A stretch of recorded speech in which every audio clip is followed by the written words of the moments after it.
Hoy, en Renovando tu Mente con el Dr. R.C. Sproul. Ahora, Dios le da la oportunidad de pararse en la montaña y contemplar la tierra prometida. Moisés tiene una visión para el futuro de su gente, pero a él mismo no se le permite entrar. Y los únicos sobrevivientes del núcleo original que pueden ingresar a la tierra prometida son Caleb y Josué.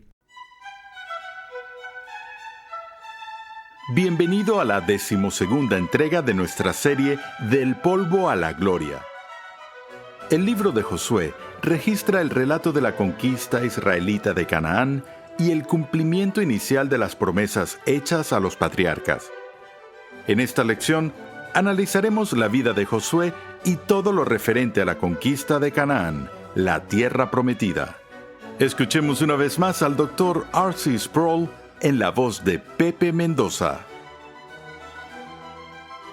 Por tradición llamamos a los primeros 5 libros del Antiguo Testamento, de Génesis a Deuteronomio, el Pentateuco. A menudo también se le conoce, en especial entre los judíos, como la Torá o el libro de la ley.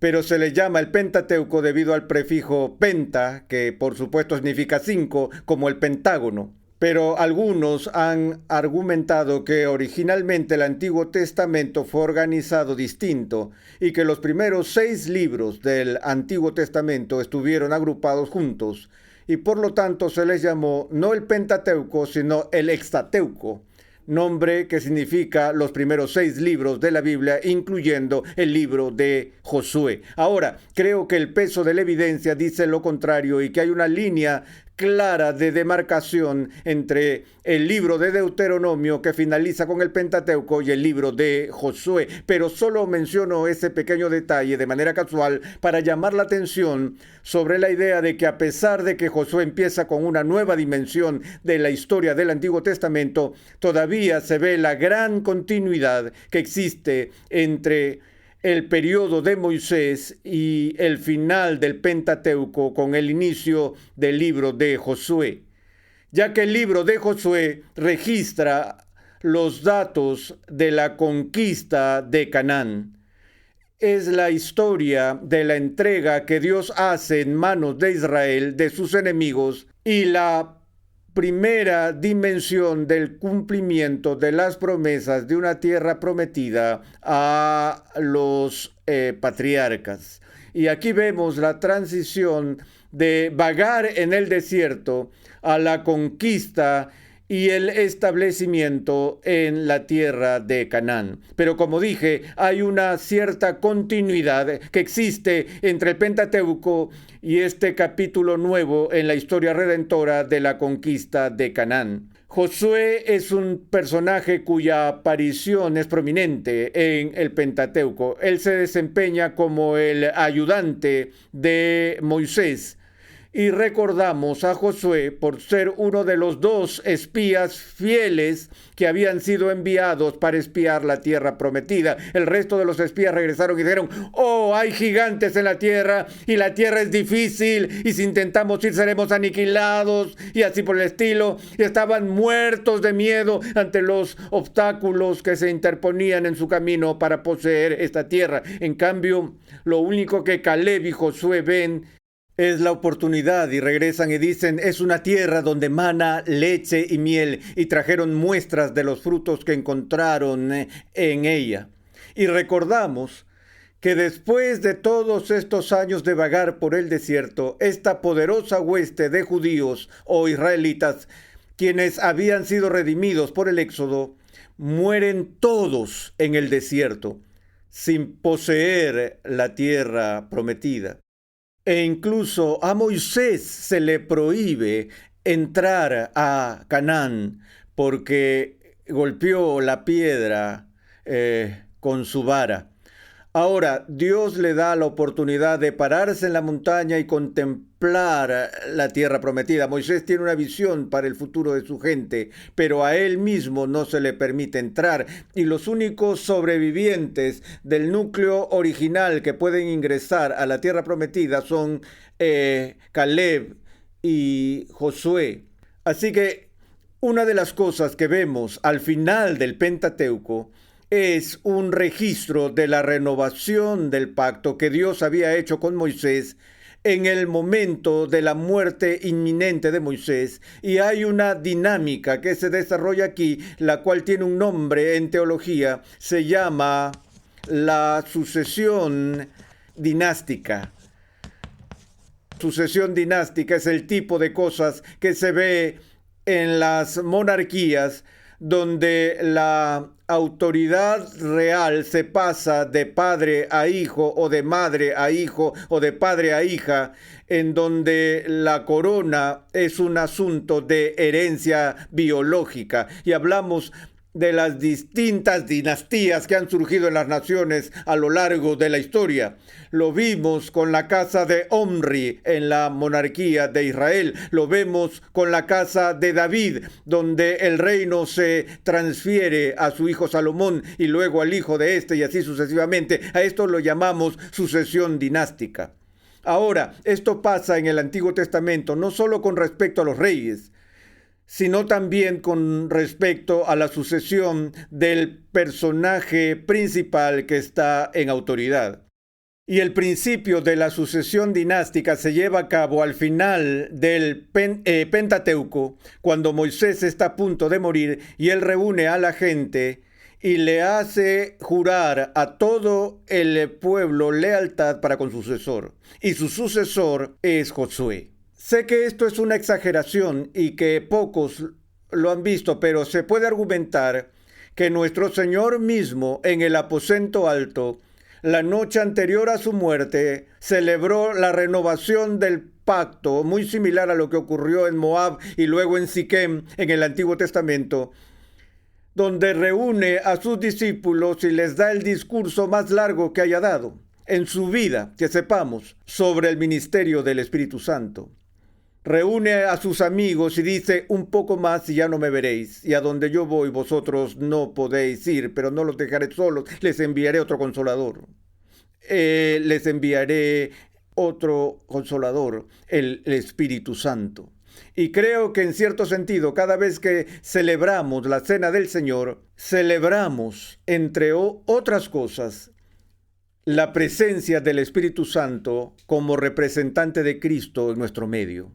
Y cada vez que nos sentamos y celebramos la Cena del Señor, renovamos las promesas del pacto, de modo que todo este principio de renovación y continuidad fluye como un hilo a lo largo del Antiguo Testamento. El libro de Josué trata sobre el sucesor de Moisés, el cual ahora Dios ha ordenado y designado para guiar al pueblo desde el desierto hacia la tierra prometida. Y se nos da una pista de lo que sucederá en el primer capítulo del libro de Josué, cuando el capítulo 1 empieza con estas palabras: sucedió después de la muerte de Moisés, siervo del Señor, que el Señor habló a Josué, hijo de Nun, y ayudante de Moisés, diciendo: mi siervo Moisés ha muerto. Ahora pues levántate, cruza este Jordán, tú y todo este pueblo, a la tierra que yo les doy a los hijos de Israel. Todo lugar que pise la planta de vuestro pie os he dado, tal como dije a Moisés. Y luego el verso 5, nadie te podrá hacer frente en todos los días de tu vida, así como estuve con Moisés, estaré contigo. Una vez más, en la bendición patriarcal, regresa hasta Abraham, y luego a Isaac, y después a Jacob. Una parte integral de esa promesa patriarcal era el juramento solemne de Dios de que Él estaría con ellos. Y se lo prometió a Moisés, y ahora esa bendición patriarcal está pasando a Josué con la promesa de que Dios estará con él. No te dejaré ni te desampararé. Sé fuerte y valiente para este pueblo a quien dividirás como herencia la tierra que juré a sus padres que se les daría. Solamente sé fuerte y muy valiente, cuídate de cumplir toda la ley que Moisés, mi siervo, te mandó.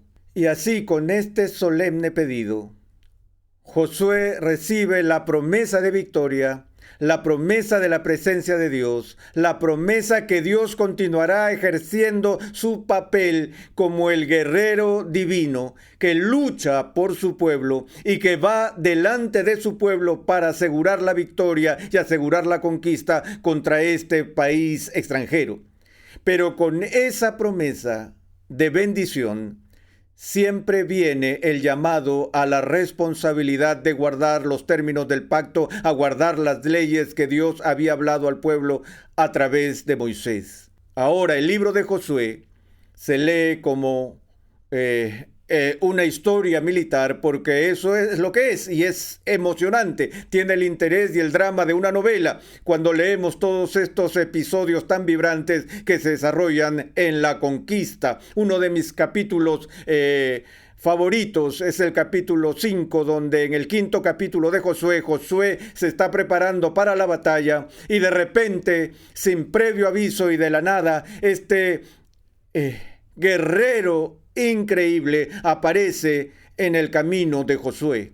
Josué lo mira y solo con mirarlo puede darse cuenta de que es un guerrero formidable. Y Josué no sabe si es uno de sus propios hombres o si es uno de los enemigos. Entonces Josué se le acerca y le dice: ¿eres de los nuestros o de nuestros enemigos?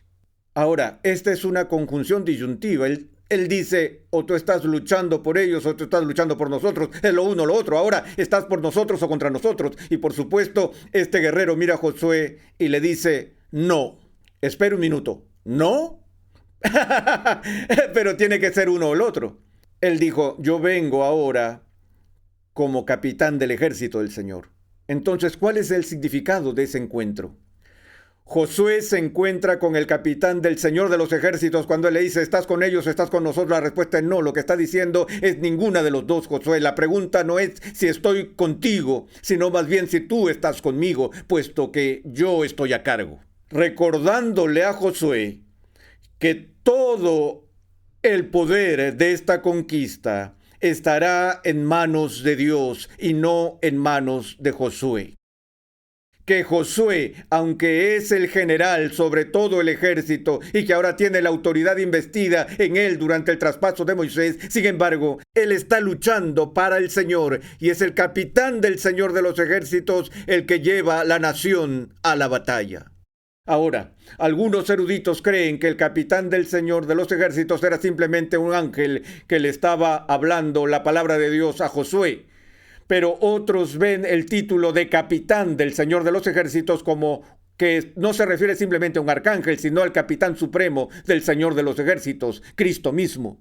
Y muchos ven en este texto lo que llamamos una cristofanía, una manifestación de Cristo preencarnado en el Antiguo Testamento. En lo personal, yo estoy a favor de esa interpretación de este evento. Bien. Luego leemos la historia de la conquista y la victoria poderosa que Dios le concede al pueblo de Israel en la batalla de Jericó. La batalla de Jericó tiene la historia de Rahab, quien esconde a los espías y se gana un lugar en la conocida lista de héroes en el libro de Hebreos. Y la manera como Dios se impone sobre esta ciudad demuestra otra vez su poder. La ciudad de Jericó cae no por el poder del ejército israelita, sino por el poder de Dios. Pero luego leemos ese capítulo triste de la derrota de los israelitas en la ciudad de Jai. ¿No había prometido Dios que todos los enemigos que estaban contra ellos serían vencidos? ¿Cómo podían perder? ¿Por qué perdieron? Por culpa del pecado de Acán que fue registrado allí, en donde vemos que después de la batalla de Jericó, él robó parte del botín de la conquista y escondió estos artículos valiosos en su tienda y violó las leyes de Dios en cuanto a la conquista, y como resultado de eso, Dios retuvo su favor y dejó que su pueblo perdiera. Ahora, toda la historia de la conquista de Canaán ha sido objeto de gran controversia. Recuerdo haber leído un plan de estudios escrito para muchachos de secundaria en una denominación X hace varios años, y el directorio de la iglesia que me invitó me pidió que revisara el sílabo para ver cómo estaba. Y mientras leía las secciones del Antiguo Testamento del sílabo, encontré que este tema se repetía una y otra vez, que la literatura del Antiguo Testamento no revela el carácter de Dios en su amor y gracia, sino que es el registro de un pueblo primitivo, quienes desde su perspectiva arcaica atribuyeron a Dios la fuerza causal de su propia mentalidad guerrera sedienta de sangre. Y específicamente lo que se menciona es la conquista de Canaán como ejemplo de una actividad en la que Dios no podría haber estado involucrado. Y el sílabo continuaba diciendo que a la luz de nuestra comprensión de Dios, deducida del Nuevo Testamento, sabemos que Dios nunca autorizaría una conquista tan sangrienta como lo hace aquí, en la cual Él instituye esta práctica, la más ofensiva de todas, esta práctica a la que se le llama el jerem o la prohibición, donde Dios llama al pueblo judío en esta conquista no solo a capturar la tierra y destruir las ciudades, sino también a matar a todos los habitantes, hombres, mujeres y niños. Parece una vez más completamente despiadado. ¿Cómo podía llamarse a esa guerra santa cuando era tan brutal? Esa fue la objeción planteada en este plan de estudios, y es planteada por muchas personas hoy en día porque simplemente no pueden entender lo que está sucediendo aquí en el libro de Josué y cómo algo como esto podría llamarse santo. Bueno, recordamos de nuestro estudio del Éxodo que una y otra vez Dios le dice a su pueblo: mi gracia es derramada sobre ti, no porque te lo mereces, no porque seas mejor que esos pueblos que están entregados al paganismo, a la idolatría, a la inmoralidad y a la máxima impiedad. Los habitantes de Canaán eran todos igual de malos y se oponían a las cosas de Dios. Y Dios dijo: voy a darte esta tierra que prometí a Abraham, no porque tú eres mejor que ellos, pero para que recibas mi gracia y aprendas de mí. Anteriormente, Dios había manifestado su juicio de una manera más brutal cuando eliminó a todo el mundo con el diluvio.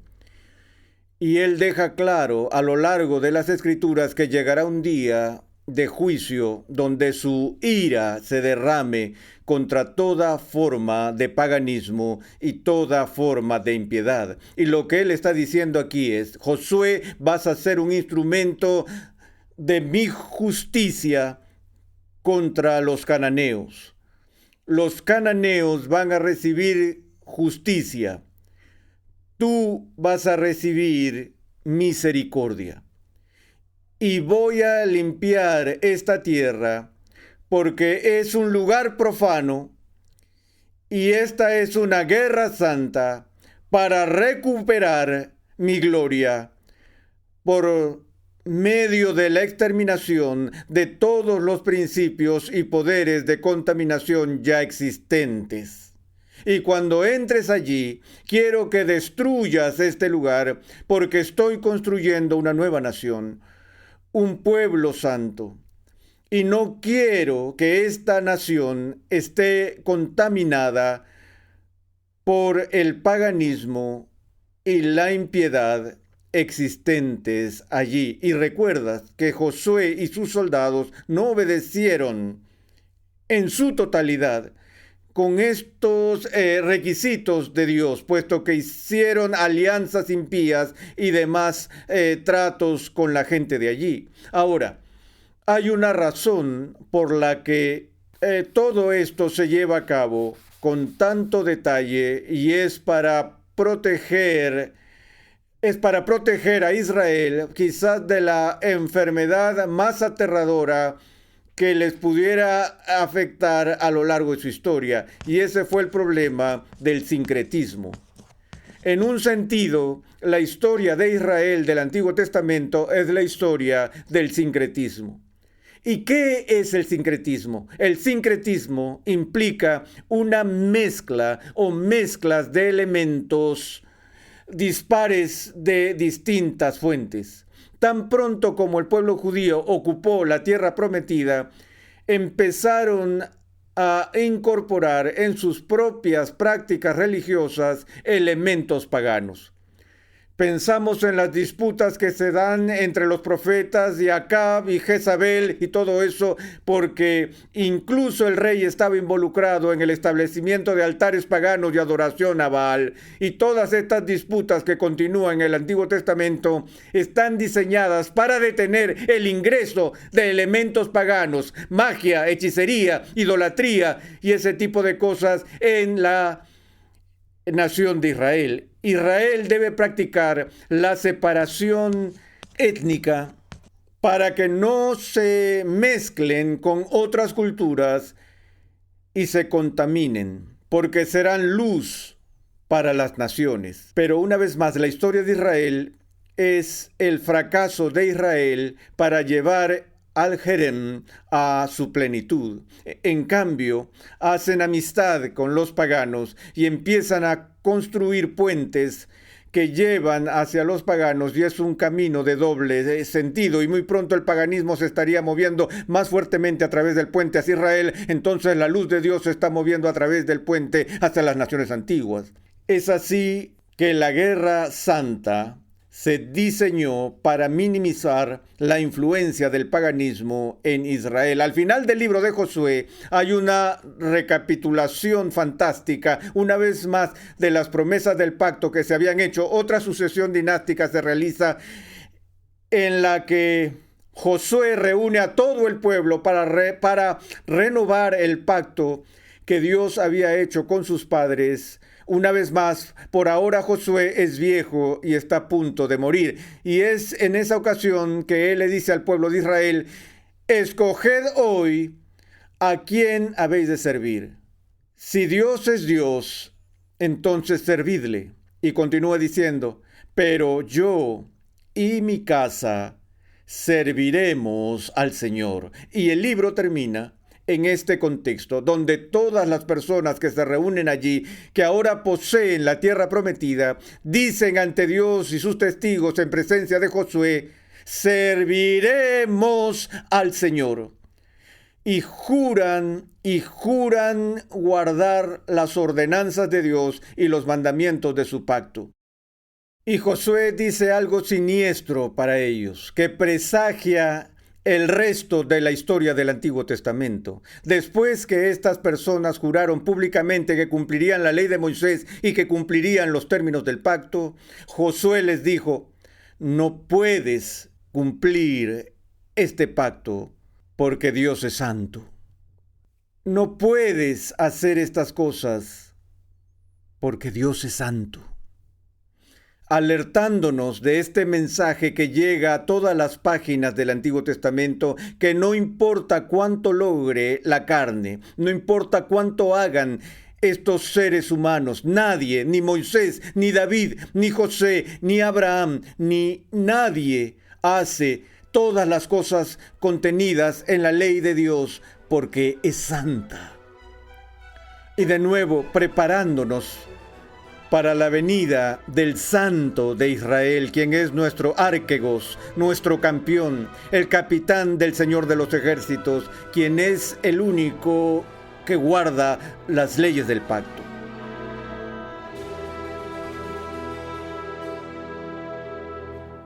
La conquista de Canaán ha sido rutinariamente criticada por los eruditos como una campaña innecesaria y excesivamente brutal, nunca sancionada por un Dios amoroso. Sin embargo, hoy hemos visto que la campaña de Josué en Canaán fue en verdad una misión divina que trajo juicio sobre los malvados y gloria no para Josué, sino para su santo Dios. El libro de Jueces es un libro emocionante y lleno de acción. Relata las historias de heroicos hombres y mujeres de Dios que liberaron a los israelitas de sus enemigos. En el siguiente capítulo de esta serie, R.C. Sproul discute el período de los temas del libro de Jueces. Renovando tu mente es una producción de los Ministerios Ligonier, la confraternidad de enseñanza del Dr. R.C. Sproul. Nuestra misión, pasión y propósito es ayudar a las personas a crecer en su conocimiento de Dios y su santidad. Para contactarnos, por favor envíanos un correo electrónico a programa@renovandotumente.org con tus preguntas, testimonios y comentarios.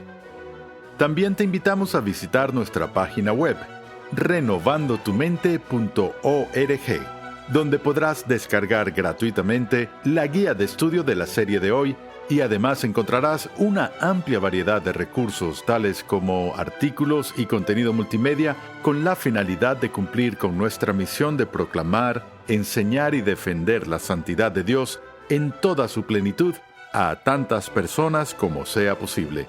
Te invitamos pues a sintonizarnos nuevamente en esta misma emisora, en este mismo horario, y a unirte a nuestra comunidad virtual en las redes sociales.